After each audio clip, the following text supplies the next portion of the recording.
Hello, guys. Well, let's now initiate the new series of the philosophy behind the video games. As you can see, I have been writing about a lot of things related to philosophy because, of course, philosophy is the mother of all sciences, of all subjects in the world. So you can develop a philosophy of everything if you want. And since I like video games very much, you can see this consulting some other lists on my YouTube. And let's take a look. The philosophy behind video games, metaphysics, epistemology, and ethics of electronic games. Just to remind you guys that I wasn't the responsible to translate the Portuguese version to this English version.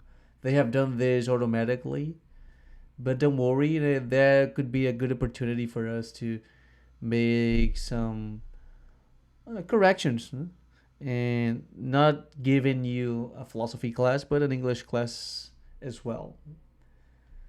So, like, abstract, more than a mere human entertainment. In this paper, we will argue that video games have their own ontological status as an institutional event of linguistic and social interaction, excluding the old definitions that place them as subordinate to the class of tools and other technological creations of humanity, proving themselves to be an entity independent of our minds, thanks to their various fundamental elements, and also capable of providing conditions for our own understanding of ourselves as rational human beings. So, as you can see, I will argue that the video games, although they have been created by us, the concept behind, uh, let's say, I wouldn't call it an entertainment. We can use it as an entertainment, but it has its own ontological status, and we are gonna understand this, how this works. Introduction. What could a child want? A human being who barely understands his own capabilities, even the concept of understanding itself, barely has his preferences or life goals formed in, above all, has no evidence of any solid demonstration of his own existence and subjectivity and subjective unity, right? Would even have the chance to say that he or she wants something.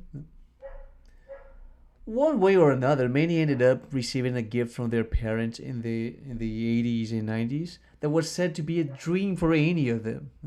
They didn't really know what it was. They often didn't know the name of the object, but what they saw in TV commercials and store windows was something, to say at least, magical. And so video game was something magical.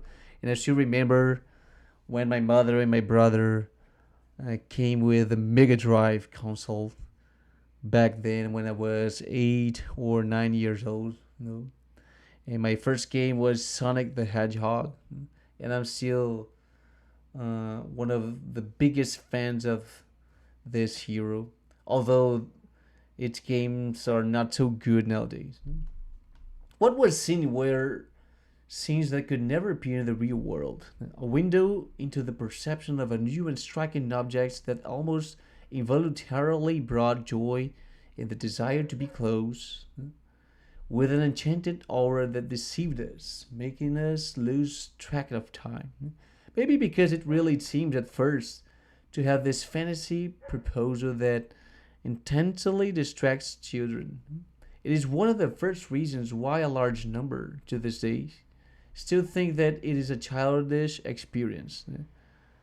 We are talking about the video games. So I'm trying to prove with this paper too that this is not exactly a childish experience. Mainly if you try to see the video game in this new perspective that I'm bringing to you. Call it in a free translation video games. And remember that I've written this thing in Portuguese, but the original name that like everyone uses across the world is video games, right? Or electronic games. Although the original term is the one used by everyone worldwide, including being abbreviated to simply game. It is basically proposed that we can participate in electronic games generated by a connected console to a video device, a TV, for example, Although it was possible to create specific screens for playing games, we must pay attention, however, to how premature this definition is. So we are not here to talk about the technology itself. We're not here to talk about the video game as a tool for the human beings. It might seem superfluous. It would be better to use might here. But it's still not clear what the concept of game consists of, its elements, how we interact with it, and its different forms. It will even be necessary to clarify many other fundamental issues, such as the definition of a man, machine, reality, fantasy, relationships, senses. Anyway, because it is due to a lack of investigation into each and many other of these concepts that video game, even today, there's no treatment suited to its real manifestation, importance, and benefits that it can bring to us. In fact, this treaty aims at something for. The idea is really to give an ontological status to him, to it actually, because it's a video game. But if you start to consider it as a human being or something that you could call a he, be my guest. Not as a human device or instrument to give us an advantage in some way, but to expose what it really is, independently of us.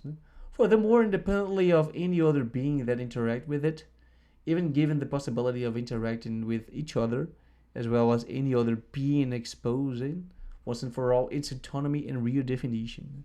So let's really talk about what the video game is. It's not a tool, it's not for entertainment. Let's talk about what is this thing that we can interact with. And of course, it's related to technology, electronic devices, and etc.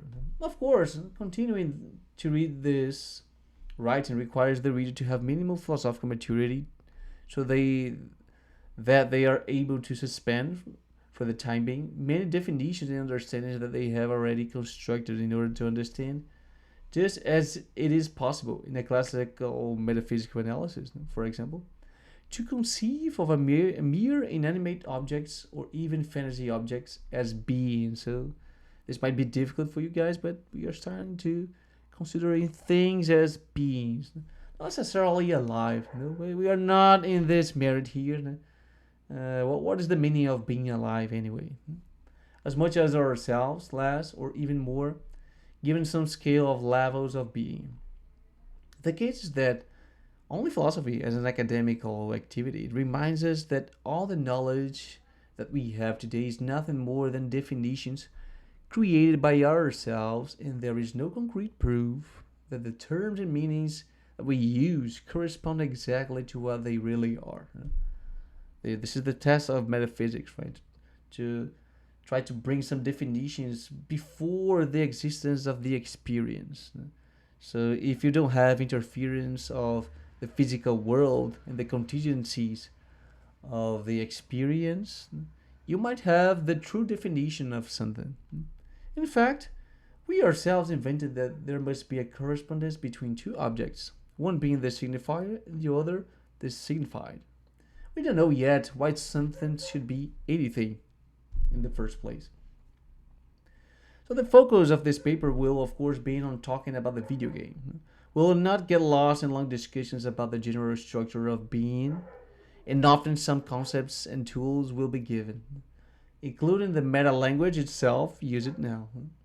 We will also try not to explain any social psychological theory, given a strictly philosophical treatment. We hope that with this, the video game will finally be recognized, firstly, as an entity, and secondly, once we know what it is and what it is capable of, the importance that it brings to our understanding of ourselves, as well as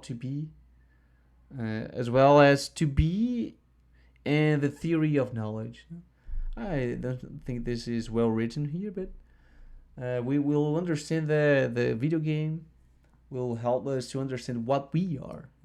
So interacting with it, we are gonna make an analysis of what we are. But of course, you might be asking yourselves now, why are you talking specifically about the video game? Well, in this paper, I will try to demonstrate some things. that the video game is the best thing that you can do in your life, to play with it, to play with this entity. And of course, I will argue also why the fact that this is electronic is something more than a mere game, like a card game or dominoes or whatever. But let's take a look at this in the next video when I will talk about this first topic. Is video game a mental pleasure? Do we really play this, or do we really interact with it because we want firstly to have pleasure? So is this actually the main objective of the human life? So see you on the next video. Don't forget to like it and share with your friends. Bye bye.